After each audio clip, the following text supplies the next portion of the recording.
Stephanie, and this is my daughter, Maddie. On January 20th, Maddie received her second dose of the Pfizer COVID vaccine. She developed severe chest pain, and the way she described the chest pain, it feels like my heart is being ripped out through my neck. I'm a vax rebel, can't say I'm looking for trouble, yeah. You can't handle when I step up to the mantle, yeah. Ay, vax rebel, these sheep are designed for the heat. See them shaking when I'm up on the beat. They can't handle the words that I speak, yeah. Vax rebel, I'ma stay woke till you sleep. After the jab, your body gets weak, cause you stuck up in your bed for a weekend. I'm a mask rebel, no I will not wear your muzzle. You can't cover my mouth and my brain stays free. I will never bow to a bounty. I've said it all time and time again. You won't catch me vaccine with it. I ain't gonna lose when we all can win. Death rate is less than 1%. Consider to the hood singer saying that it's good. What you doing to your blood? Gonna end up in a crypt saying you're a free thinker, but you're still reading a script. Cause the vaccine is safe and the vaccine is clean. And to give you back your freedom, everything you need, just take the jab, then bend the knee. But I know my people gonna live free. They can try to hunt me down, make the rounds, but none of the vaccine gonna get me down. And then my heart fails. Oh well, we say the truth and they be hating that. But I'm on it, say it fast and never stop. And when I rap, and even when I'm out of breath, you know I gotta do it fast. And then we marching into the streets. It is a patriotic fest. They try to shut me down, and I will call me the Axe Rebel with all my boys. Bryce and Gray, yeah, we make good noise. And Forgiata with his Rolls Royce. We on the scene and on the streets. We on the track and spitting stats. But I gotta tell you that I am a vax rebel. Can't say I'm looking for trouble, yeah. You can't handle when I step up to the mantle, yeah. Vax rebel, these sheep are designed for the heat. See them shaking when I'm up on the beat. They can't handle the words that I speak, yeah. Vax rebel, I'ma stay woke till you sleep. After the jab, your body gets weak, cause you stuck up in your bed for a weekend. I'm a mask rebel, no I will not wear your muzzle. You can't cover my mouth and my brain stays free. I will never bow to a bounty. Vax rebel, they lab test you and mass check you chips that can detect the virus. Sounds like the last devil revelation. Got vaccine cards, but next is registration for unvaccinated, while Dr. Fauci is celebrating, comparing us to 9/11. Ignore BLM violence. If you speak out against the narrative, you bout to get silent. Forced vaccines, dictators always gonna require compliance. 2A is just in case the government becoming the tyrants. Hold up, breathe. No mask on my face, might sneeze. Vaccine, now you're weak in the knees. Got me feeling like Constantine. Yeah, vax rebel, these sheep are designed for the heat. See them shaking when I'm up on the beat. They can't handle the words that I speak. Yeah, vax rebel, I'ma stay woke till you sleep. After the jab, your body gets weak, cause you stuck up in your bed for a weekend. I'm a mask rebel, no I will not wear your muzzle. You can't cover my mouth and my brain stays free. I will never bow to a bounty. Vax rebel, body's a criminal. They killing these kids, whoa. The system is evil, yeah. Time to wake them up. Wake the people up. United we stand, divided we fall. Repatriate stand tall. So Chandler, watch out for the people hating on them. You too educated, they want you to fail, homie. They probably gonna lock us up for speaking the truth. Mass formation psychosis. They wanna poison me and poison you. Because what's happening is not right. If you want it, come and get it. Catch that doctor's office visit. I don't care if Donald made it. It don't matter, I won't take it. Vax rebel, can't say I'm looking for trouble, yeah. You can't handle when I step up to the mantle, yeah. Vax rebel, these sheep are designed for the heat. See them shaking when I'm up on the beat. They can't handle the words that I speak, yeah. Vax rebel, I'ma stay woke till you sleep. After the jab, your body gets weak, cause you stuck up in your bed for a weekend. I'm a mask rebel, no I will not wear your muzzle. You can't cover my mouth and my brain stays free. I will never bow to a bounty. Our government is out of control, and they are lawless. They completely disregard bioethics. They completely disregard the federal common rule. These mandates.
Good evening, ladies and gentlemen, boys and girls, people of all ages from all across the world. You are tuned in with me. My name is Chandler Crump, and this is our bi-weekly live show at 8, Crump Live. Let me get a round of applause for that. It's just, woo! We're having a good time tonight. It is March 17th, 2022, or as some people know it as Women's History Month, or some people also know it as St. Patrick's Day, which I completely forgot it was St. Patrick's Day, although you would think it's St. Patrick's Day based on how green our show is. We have a nice green font here today, or I guess a green design here today, but we've got a ton of subjects we're going to be jumping into. This is our more relaxed show. We like to have a little bit more fun here, play some more sound effects, have a good time, laugh a little bit more, and make billions of jokes to make you laugh, because need I remind you over and over again that... And you ain't black.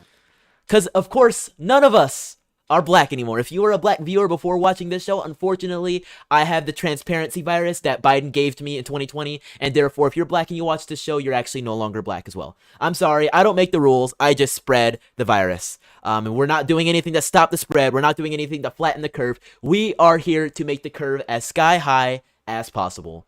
And speaking of things that are as sky high as possible, you would think that the world is sky high based on what is happening right now. Now, you saw the title of this stream, The Slow Death of Women's Sports. And you saw the thumbnail, and if you didn't watch the Chandler Brief today, and you have no idea what I'm talking about, then you're just going to be like, Chandler, what are you, I've heard a few things about transgender athletes before. I think you made a video about it like 3 years ago, whatever it is. I've heard a thing or two here and there about it on Fox or OAN or wherever you get your news.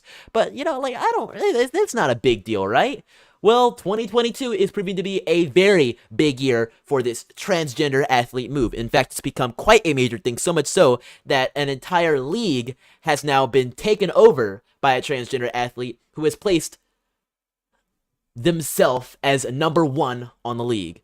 Transgender swimmer Leah Thomas, who I oftentimes accidentally, though perhaps aptly, call Lia Thomas, but Leah Thomas, that's a joke I made earlier today, Lia. I've been calling them Lia Thomas because I've never seen somebody, Rebecca, you're a savage in the chat. I've never seen somebody with Lia have their name pronounced Leah. I've always heard it Lia. But Lia Thomas is lying about their gender. Okay, but Leah Thomas has won the women's 500-yard NCAA title. Now, to delineate from what we talked about earlier today, because we talked about this on the brief today, which if you guys don't know, we have a every weekday show at 3 where we break down the news and stuff like that. On our show today, we actually talked about Leah Thomas already, because she won Leah won, I try not to use the pronouns because it's just too much of a mess. Leah won the preliminary. So that means that Leah got first place and qualified to get into finals. Well, they happened the same day. So preliminaries were somewhere around like 12 or 3 or so.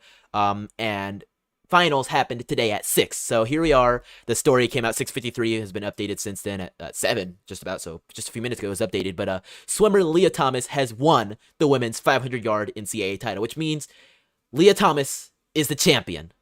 Leah Thomas, a transgender swimmer at the University of Pennsylvania, won the NCAA championships in the 500-yard race on Thursday. Thomas defeated Virginia freshman Emma Weyant by 1 second, nearly 2 seconds, with a time of 4 minutes and 33 seconds. Thomas swam for 3 years at Penn as a male before transitioning, sat out a year while undergoing testosterone suppression treatment, and returned to compete as a woman. Leah will also compete in the 200-yard and 100-yard NCAA championships later this week with predictable results, I'm sure of it. Since Thanksgiving, Thomas has been swimming at a rate that suggests that Leah would likely win national titles. Leah won the Ivy League title in the 500-yard, setting a record at Harvard's Blodgett Pool in the process in February for women. Thomas has come under considerable controversy as a number of observers have questioned the fairness of an athlete who was born as a biological male competing against women. The NCAA made new regulations about transgender athletes during the season and essentially left eligibility up to individual sports. The reason I titled this stream The Death of Women's Sports is because this is another killing blow. Now, will it be the final nail in the coffin? Nowhere near. Women's sports isn't dead, but it's marching there right now. It's marching in the cold of winter, in the dark winter, and we're going to get there real soon. With athletes like Leah Thomas, who's built better than I am, and is claiming to be a woman. I don't know what to tell y'all. Well, actually, I don't know 100% about the built better than I am thing, but I mean, they're older than me, 22 years old. So obviously, they're going to be quite a bit more developed, and they only transitioned how long ago? It said so in the article. It was just they swam with University of Pennsylvania for 3 seasons, so swam for 3 years at Penn as a male before transitioning, then sat out a year while undergoing testosterone suppression, and then came back. So 2020, 2021 or so, that Leah Thomas was sat out while they went from whatever their previous name was to their new name and their new identity. Still, it's clear to see that they're just gonna let anything fly, which is crazy. You see another article saying, "I belong on the women's team." Well, let's dig a little bit further into this, because we could talk all we want about the transgender athletes who are involved in this, but we're never actually jumping into who is actually being hurt by this. So let's dig into this. So, Rebecca Kaplan made a good point just a minute ago that I do have to bring up. Rebecca said in the chat, cheater, which is funny because just today, right before Leah's preliminary race for the 500 yard qualification for the final, so this was about like 12 or so today, or I guess earlier than that, like at 11. And this happened in Atlanta, Georgia, by the way. So Leah Thomas is like rather close to me right now. Not super close, but like in the Georgia Tech area. So I don't know, if I say the wrong thing, Leah Thomas might pull up like, "What's up, boss? What's up? What's up with it, huh? You was talking all the good stuff. What's up with it, huh?" No, but anyways, so here's video of somebody actually calling Leah Thomas a cheater as Leah began the race. So let's take a watch to this, because you're going to want to see this. You have to listen closely, so I'm going to turn it up so you guys can hear it rather well, but listen closely to this part. I'll put my finger up when you hear it, when they say it. Did you hear it? Did you catch it? Let's do it again. I didn't have my finger on point, but listen.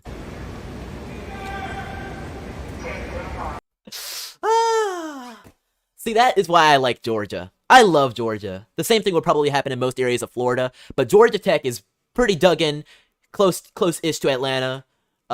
It's pretty dug in over there. This swimming pool area is right on the campus. And even so, in a college area, somebody pulled up to yell cheater. This is why I like Florida. But this is why I like Georgia. Somebody was savage enough to do it right before they began. And for reference, Leah Thomas is this one, I believe. 4th, lane 4. So, oh, here we go. So 1, 2, 3. So this one right here, lane 4. That's Leah Thomas right there. And you can see already, even at the beginning, Leah Thomas just starts to gain a major lead. Let's fast forward. And you can see, there's Leah Thomas, already a front runner. Absolutely destroying the competition. It's not even a debate, which is it's the sad part. It's not even a debate. It's not even a question.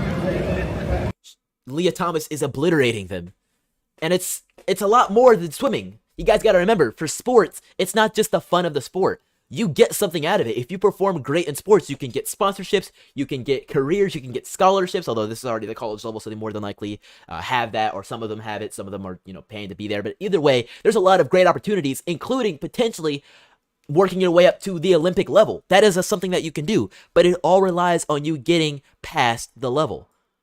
But unfortunately, sometimes you can't.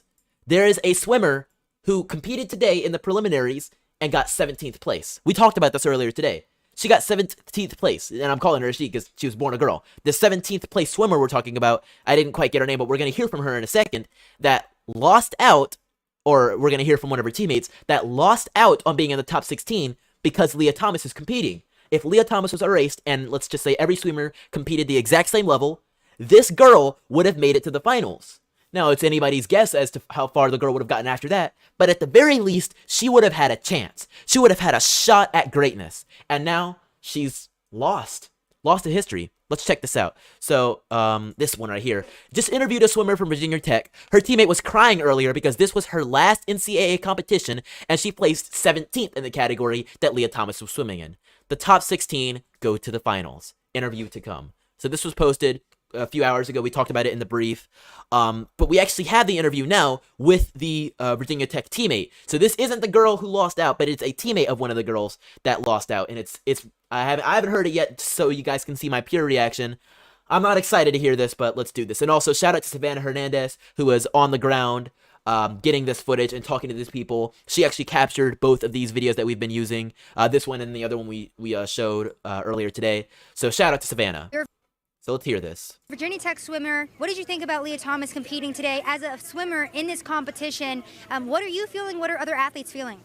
It's a common conception that we are all very disappointed and frustrated with someone who has capabilities more than us women have to be able to compete at this level and take opportunities away from other women. Like, I have a teammate who did not make finals today because she was just bumped out of finals, and it's heartbreaking to see someone who went through puberty as a male and has the body of a male be able to absolutely blow away the competition, and you go into it with a mindset that you don't have a chance, if that makes sense. Like, it's hard to compete against someone with the aerobic capacity, the muscle development, the body of a man. It's hard to think about it like that, and staying positive, I bet, for other swimmers who are in that heat is probably overwhelming. I'm not sure, I can't speak for them, but it's disappointing to see and frustrating, definitely. How are you supposed to handle that? I didn't even think about it from that. I did, but I didn't say it quite yet. But you're going onto a field. Imagine it's like a David and Goliath story, basically. And that story doesn't even accurately depict it because David had a chance, had a shot. He had something to take. But think about it from a psychological standpoint. The innumerable, infinitesimal odds that you have of winning, they are all stacked against you. They're a big giant. In Leah Thomas, that is true. Now, compared to men that swim at the same level, you can understand why Leah Thomas made the choice to no longer swim at that level. Because Leah Thomas got times of 4:33, which is only a few seconds faster than some of the other girls. Meanwhile, men who swim in the same capacity, at the same distance, get times within a minute. So obviously there's something going on there. But even so, with being an underperformer, Leah Thomas still has everything stacked in Leah Thomas's favor. Yeah, so Logan says David had a mechanical advantage, which is even better than what these ladies have. This poor girl here and the teammates and all these different people who are having to fight with this don't have any mechanical advantage. They just have to live through it. Imagine how that feels to get out in the water and just say to yourself, I mean, I can do it, but what's the point? What is there to gain by doing this? I completely understand it. St. June is in the chat. He says, how come there are no woman-to-man athletes? Or are there? I would presume because they can't even get in. Like, they can't get into that same field because you can't perform on that level. That's why you don't really see as many. You, like, a woman transitioning to man couldn't get on that level of having, for instance, if we're talking about swimming, a minute time of doing that lap. Like, I saw it in an article earlier here. If I can get back to it. I don't know if I still have it, but I was reading that the men who performed at the exact same competition got times of like 1 minute, 44 seconds or something around that. In fact, I'll do it right now. NCAA men's swimming 500 yards. Let's just see if we can find this right now, and show you that these times that these people are getting. And I may be mixing some of the times up with the different groups, but their times as men are significantly faster than the time as a woman. It's just the truth, which is unfortunate that we're mixing and matching things like this when it's not that way for a reason. It's not that way for a reason. Rev says, every problem contains its own solution. Every 21st century version of eugenics they call transgenderism hurtful, especially in children, pseudoscientific, and fertile grounds for future lawsuits. St. June says, I think I've somehow landed in parallel universe. I remember growing up in a different world. Yeah, I could say even myself, like when I was growing up, there wasn't much stuff like this. I mean, it was there, but it wasn't prevalent in the media. Now, when you were growing up, it just wasn't there at all. So you have a little bit of an advantage over it than I do. But I don't remember hearing anything about transgenderism or even the idea that somebody could change genders until 2015 or so with the Caitlyn Jenner madness. Now, to my credit, I had no idea who Bruce Jenner was because that's kind of before my time, and I didn't hear much about the Kardashians aside from Kanye West or anything like that. So I didn't know much about that group of people. I didn't even know there was Jenners connected to that family. I didn't know how any of that stuff worked. But when I learned that Caitlyn Jenner was some lady who used to be a guy, I was like, well, that's interesting. I didn't know that's a thing.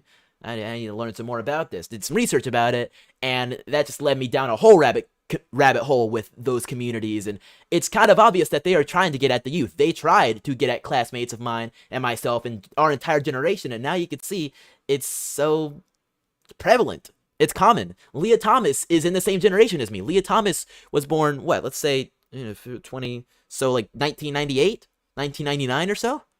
Yes, let's just look it up. Leah Thomas. Let's just get the person's birth date, if that's even out there. So yeah, Leah Thomas born somewhere between 1998 and 1999. We don't have the dates. We don't really need them.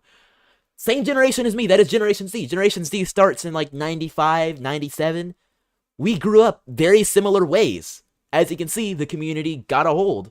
And it didn't take all that long for him to just snap. It only took about a year of time between starting the treatments, transitioning over, before he could start swimming with girls. It is what it is. Rebecca says, or as ABL calls him, Bruce Gender. I'm not even going to get as crazy as ABL on that. There you go. I want to give a big thank you to everybody who's tuned in with us tonight. If you guys haven't already, make sure you smash that like button. Shout out to my folks over on Rumble, my folks on Twitter. I want to remind you that this channel is, of course, sponsored by viewers like you. I lost my previous YouTube channel because of YouTube censorship. I received 8 community guideline strikes in total, so it all comes down to you guys. I was also demonetized, so we had to abandon the old channel. If you're interested in supporting our growth on this new channel, make sure you smash that subscribe button as well with notifications on, so that you can know to keep coming back to this show every Tuesday and Thursday nights at 8, as well as our daily show, The Chandler Brief, at 3. Also, this channel is, of course, sponsored by viewers like you. So if you're interested in donating to support our channel and joining the Hall of Heroes, your options are available in the description below. Just go to donorbox.org/support-Chandler and consider a one-time or even monthly donation to support our content. But I have a very fun and special announcement for you guys that I want to show you once I pull it up here, because it's really funny. It's a really good time. Let me see if I can get to it. So here we go. So we're getting to the thing I want to show you guys. You're gonna like this. So of course I showed you our shirts we had earlier today. Now this one is a doozy. Arrest Fauci for killing puppies. Now we have some Fauci news coming to you guys today. So for everybody that's been like, where's Fauci? He's finally back. But of course we have our own. So I actually have the Fauci shirt now, live in person. Arrest Fauci for killing puppies. And if you take a look at the back of the shirt, it is just better. Save the puppies, with Fauci's and the puppy's face on it. Virus of intelligence, of course.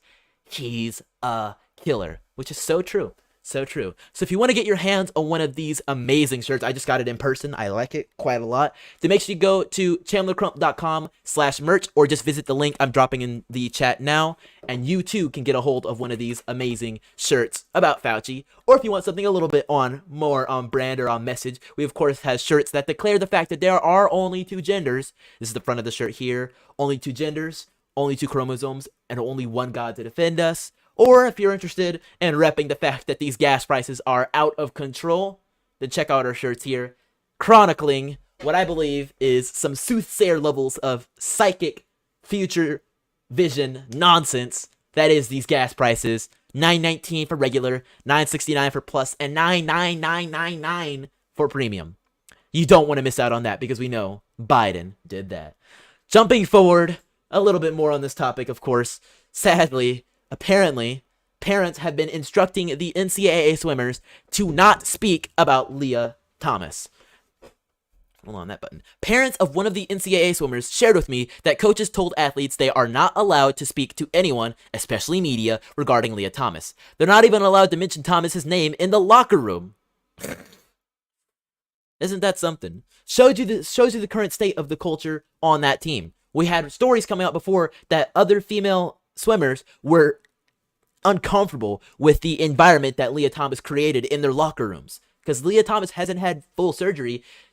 Leah just took pills and other hormones and stuff to switch to estrogen and changed how Leah's body works. But their body has not actually undergone any surgery. So they're still the same person, just slightly different. Like, not even all that quite different. So you can see there's a lot of confusion regarding that.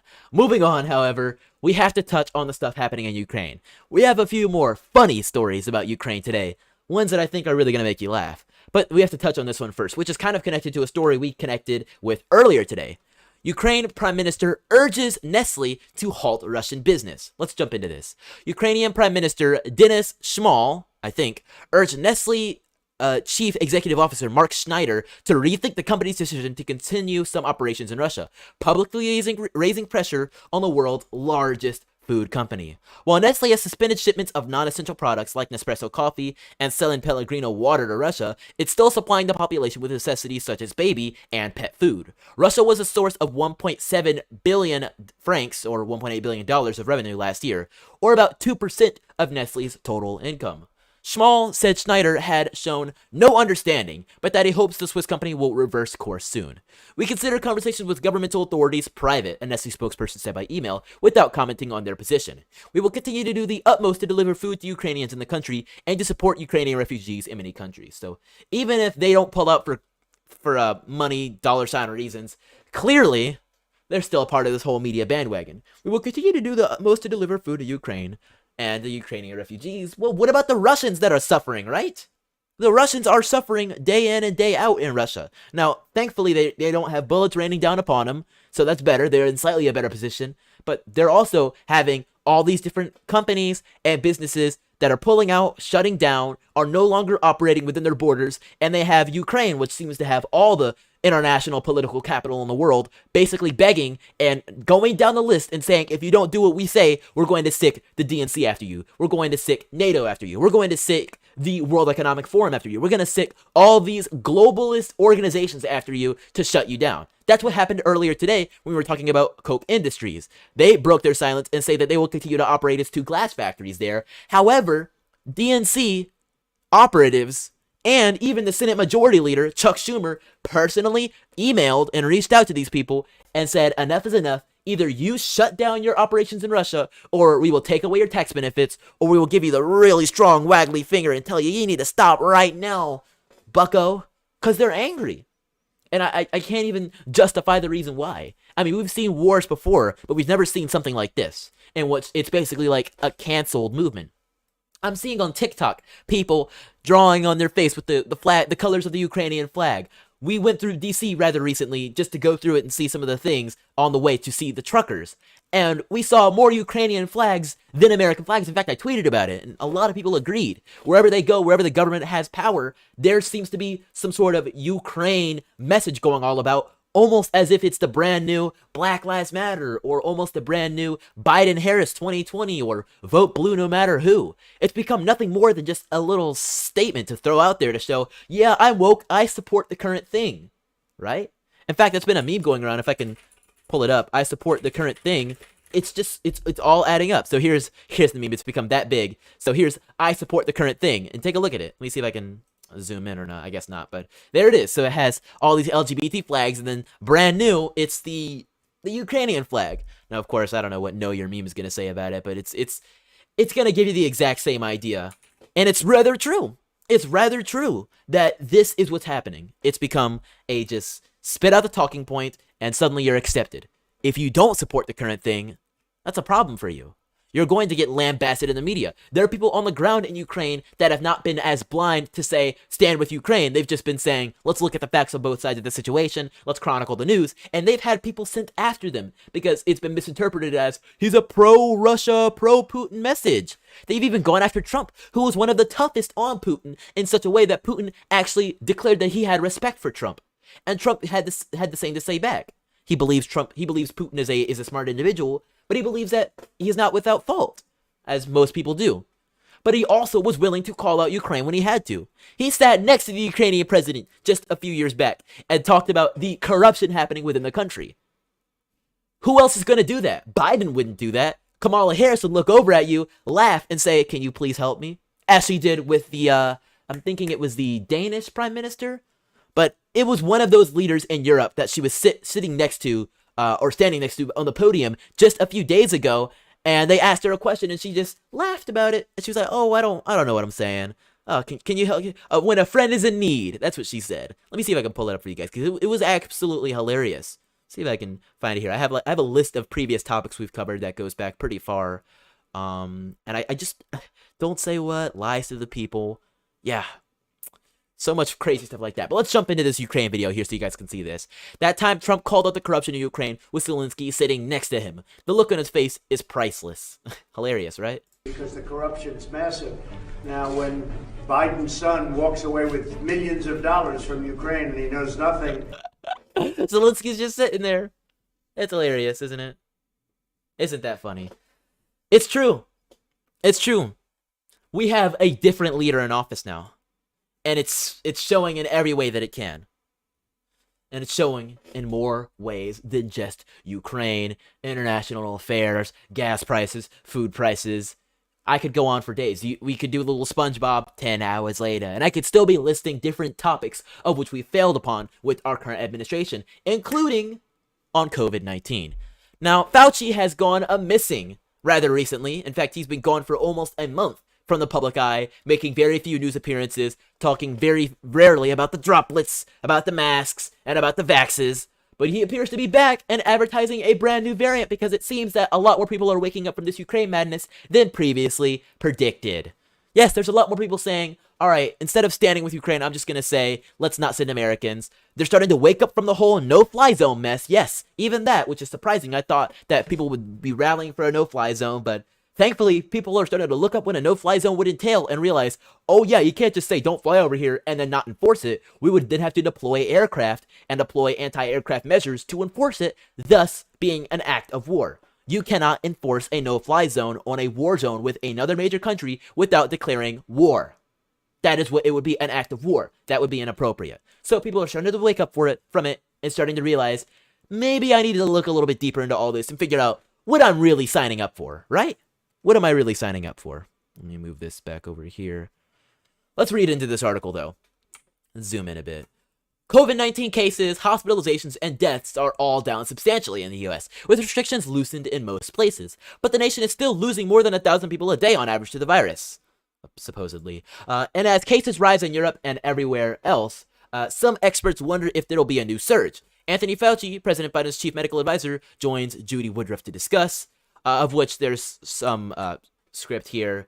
But I want to focus more on the surge, so we can't predict are we in for another wave? So Fauci says, well, we can't predict definitively about that, Judy, but that's one thing for sure, that we're still, as a country, going in the right direction with regard to the downward trajectory of cases, hospitalizations, and deaths. The caveat about that is that we generally follow the European Union, but particularly the UK, by a few weeks, usually 3 or so weeks. And if you look at what's going on, for example, in the UK, when you combine the increased transmissibility of the BA2, which is a sublineage variant of the original Omicron, together with the relaxation of some of the restrictions like mask wearing and indoor concern about making sure people are vaccinated, and then you talk about the warning of immunity, the waning of immunity, they're starting to see an increase in cases, and to some extent, an increase in hospitalizations, even though they're not seeing an increase in the severity of the disease. So I would not be surprised, Judy, if in the next few weeks, we do see an uptick in cases. The really important issue will be that we manifested an increase in severe disease that would lead to hospitalization. Because you can expect that when you open up, as we're doing with pulling back on the masking indoors, that we're going to see an increase in cases. That's where I want to pause it right there. When you open up, yada yada, we're going to see an increase in cases. It's almost like that's how transmitting of a virus works. You can't just hide in your igloo for years and wait for it to die itself out, because that's just not how a virus works, or for more accurately, that's not how human psychology works. That's not how humans work, period. They have to leave their homes, they have to work, they have to get out. Now, if you somehow forced every human to be inside a house separate from every other human for 3 months, I'm pretty sure most transmissible viruses that don't stick around in the body for a long time or don't become part of you would die off. But then once you get back out there, somehow they'd find their ways back, whether it's contaminants, things of that nature. We don't need to get too far into the theoretical science of it. But what we do need to get into is the fact that this virus is going to become a part of society. That's just how things work. In fact, there were predictions saying, oh, it's 100 years before each major pandemic. The influenza pandemic was a long time ago. It just keeps on going on and on. It keeps mutating. That's just how viruses work. They update. They change. The science doesn't have to change on the viruses and how we live our lives.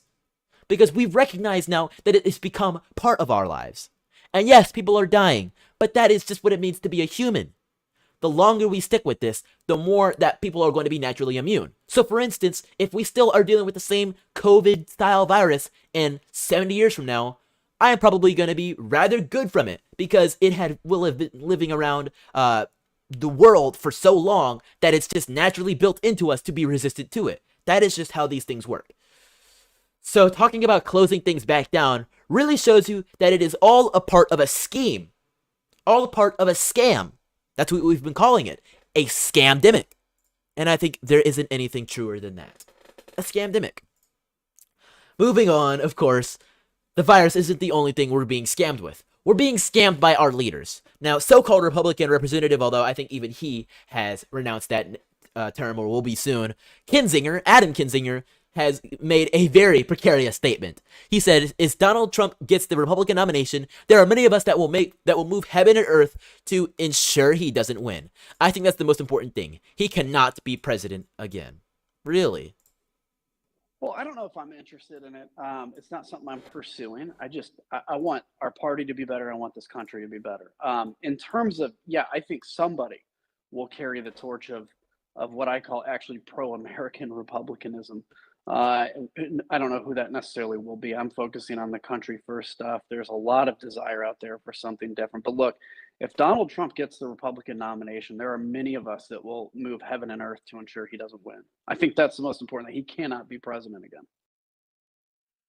That just describes every single gripe that I and many other people have had with the Republican Party. How quick they are to turn on a candidate that actually has the power and the ability to get something done. Get something done. What did Republicans do in all this time? Without Trump, in all honesty. Because they've been resisting, but they haven't gotten much done. Which is the sad part. And even when Trump was in office, they were somehow still finding a way to be united against him. If we had a Trump wave, I guarantee you we would get so much done in this country and move it in a good direction at long last. And of course, you could always say, well, that's just how politics work back and forth, Chandler. But we can actually see that during the economic times, that's just one example that Republicans thankfully made a good one out of. From 2017 up until 2020, we had some of the best economy that our nation had ever seen. An amazing economy. So much so that so many things, I'm guarantee you could look around in your community as long as you aren't in New York, Florida, or maybe, I don't know, Wisconsin or something, where it's not solidly blue and there aren't regulations that basically halt anything the federal government could do regarding making your economy better. You saw a ton of new buildings within that time. You may even still see some building now because they're still finding a way to ride the wave.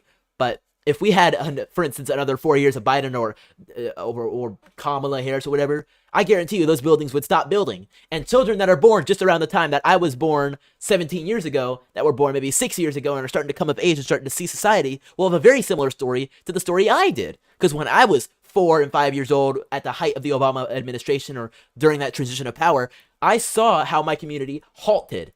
All those buildings that were building around me previously stopped building. And how businesses were beginning to die. And I even noticed the streets were starting to look a little bit more worn down. Although that might just be an anecdotal thing from my area. But either way, these are things that I noticed and I was able to connect back to the current economic state of the country. Imagine the kids of the next generation who are going to make those similar connections if we go down a similar path. We need to stand strong. And there's only so many ways we can do that. And one of the best ways to do it is by getting little punks like this guy out of our government. Out of it. Something else amazing that happened today, if I do say so myself, was renewed interest and renewed focus on the fact of the Hunter laptop. Now, this was a big thing today, and we covered it a little bit earlier today as well. In fact, I think it was one of our main stories. But finally, Jen Circleback Psaki, Peppermint Patty Psaki, was asked about the laptop once again. Now, keep in mind, she was very bold to claim just 2 years ago that the entire Biden, or more like a year and a half, it was October of 2020 or so, where she claimed that the entire Hunter Biden laptop was just Russian disinformation. Well, now that the New York Times has come out with a report confirming it, which to me doesn't change anything, but to somebody like her should be like the word of God descending down from the heavens telling you that you're wrong. Well, somehow even she can find a way to spin it in a way that doesn't harm her and the administration. The question is, the president previously said that the Hunter Biden laptop scandal was a bunch of garbage and that it was a Russian plant. Does he stand by that assessment? Psaki could only say Hunter doesn't work in the government. Let's see what she said. Let's see how she spun this. The New York Times has authenticated emails that appear to have come from a laptop abandoned by Hunter Biden in Delaware. The president previously said that the New York Post story about this was a bunch of garbage and that it was a Russian plant. Does he stand by that assessment? I've pointed the Department of Justice and also to Hunter Biden's representatives. He doesn't work in the government. Go ahead. Oh, that's so sad. You know, he is the first son of the United States, right? We supposedly elected his dad knowing what he had created, right? The Biden crime family runs deep. If we know for a fact that every inch of what is published in those emails and every inch of what was available on that laptop to be true, which we do know for a fact it is, that implicates the Biden administration in years of corruption taking place right after he left the office of Vice President of the United States, with so little time in between that it's impossible to say that it was all the day after he stepped out of office when he started making those accommodations. No, he used his political power as Vice President of the United States, the right hand to the leader of the free world, quote unquote, to levy things in his favor. It's true. The big man gets his 10%. And yet they're still going to lie to our faces and tell us, no, there's nothing of the sort. Come on now. Go talk to Hunter Biden's representatives. They don't talk. Go talk to the DOJ. They're not going to levy a case. They don't talk. Does Jen not understand the conflict of interest at play here? You're asking the Department of Justice, which works at the pleasure of the president in many ways, the Attorney General at the very least, you're asking them to give comment on the president's son and his illicit activities and ill-gotten gains? Do you not understand that those things cannot connect? They cannot overlap? I don't know, folks. Speaking of presidents, though, and President Trump, we have some hilarious news. Now, you guys may know that just a few weeks back, President Trump appeared on a very high-profile podcast called the Full Send Podcast with the Nelk Boys. And this podcast, after just 24 hours and 5 million views on YouTube, which makes it one of the fastest viewed podcasts of theirs, and definitely a very popular podcast that was on the trending tab, was shattering all their records, it was banned by YouTube. Well, it appears that these guys said banned by YouTube for Trump. How can we make this even worse for us? How can we step it even further? Well, I know how. I won't even say his name. Boom. That is how. They are going to have Mr. Jones on the Full Send podcast. As if Trump wasn't bannable enough. These guys are trying to lose their entire channel. They're trying to lose it all. And I'm with it. I'm with it. We want the smoke. We want the smoke. So this is absolutely going ham on Twitter right now with 3,000 likes and almost 300 retweets. This is one of the boys from Nelk. That's crazy. That is crazy. A. Jones on the Full Send podcast. I think it shows that the more you censor, whether it's Trump or the entire right-wing movement, or in this case, both, it's going to strike back. You know, Trump is here. Or I guess, that's right. Trump is here. If Trump is here, as far as bannability and, I guess, right-wing nature, then Alex Jones is here. At least that's what the media would make you believe. So, it's clear you guys are pushing the window. Because when you censor something and you make it impossible for anybody to see it, you're going to make them more curious of what the heck is it? Why am I not allowed to watch it? Why are they doing so much to make it impossible for me to see what, I don't know, the former duly elected president of the United States twice is telling us Americans? A lot of people care what the president has to say, or at the very least are entertained by hearing him, hearing his jokes, and hearing how great he is at predicting things. Because yes, even while on the podcast, Trump said, yeah, guys, you might get banned. You might get banned. It might happen. And lo and behold, as if he made it happen, it did. They got banned. They lost that episode of the podcast. So I'm very interested to see what happens when this episode of the podcast airs for them. Fighting big tech censorship is something that we all need to take place, come together, and do. And you guys can help in the fight by making sure that you are currently subscribed to our exclusive Rumble channel. If you haven't already, check in the description or the link in the chat I just dropped to subscribe to our Rumble channel. We're currently at 4,800 subscribers. We've been making the slow crawl up, and I'd love to hit 5,000 subscribers, maybe by the end of the month. So if you guys haven't already, make sure you subscribe to my Rumble. If you don't know what Rumble is, it is basically a YouTube alternative. It has investments from the Trump team. They've actually linked with True Social. They've got investments from all sorts of major conservative figures, and also they aren't even necessarily political. Now, they support your free speech and support your right to post whatever you want, but they've been around a lot longer than censorship was a major thing. So this is a big tech platform that an alt tech platform, I should say, that you can trust to allow you to watch what you want to watch, how you want to watch it, and in some ways in an even better way. Like for instance, if you like listening to these videos and these streams as a podcast in the background and just turn your phone off and listen, but unfortunately YouTube doesn't let you do that, on Rumble you can listen to this stream in the background. You just open the Rumble app, click on the stream, and then turn your phone off, and it will work almost as if you're playing music. You can click off the stream and browse Twitter, and it will still be playing in the background. So a lot of features that make it much better than YouTube, all coming together on the rumble.com site or the Rumble app, available on the Apple App Store as well as the Google Play Store. Also, if you guys are interested in supporting our channel and supporting my ability to create and bring this content to you with our shows, then make sure you guys consider making a donation to support our stream. We're currently not monetized by YouTube, so if you've been trying to super chat or anything like that, that does not work. So if you're interested in supporting me, go to donorbox.org/support-Chandler and consider a one-time or even a monthly donation to support our content. If you're interested, I can even have your name added to our illustrious Wall of Heroes, or Hall of Heroes, I should say. So big shout out to Mark Cook, who is our current Hall of Hero member champion of the month. That number resets every month, but if you donate, your name gets numbered and added to the list, and you can potentially crown the Hall of Heroes. The name on the left is the one who has donated the most in the last month. So big thank you to Mark Cook and St. June, who is the runner-up by just a few dollars. I feel guilty. I really do. St. June is like, I think he's $3 behind. So big thank you to Mark and St. June, of course, who have both been long-time supporters of the channel, and everybody else who has supported me at one time or another. It is always appreciated. We also, of course, support Cash App donations here as well. And do not forget that we have the Arrest Fauci for Killing Puppies shirt available for you to purchase right now. Events that you may see me at will carry the shirt so that you can make in-person purchases. All of it is available in the links in the description. Thank you guys so much for being tuned in with us. We will be back again next Monday, I believe, at 3 for the Chandler Brief. So guys, make sure you tune in and check us out then. And aside from all that, I hope you guys have an amazing weekend. Don't forget to spread the virus of intelligence. Peace out and good night.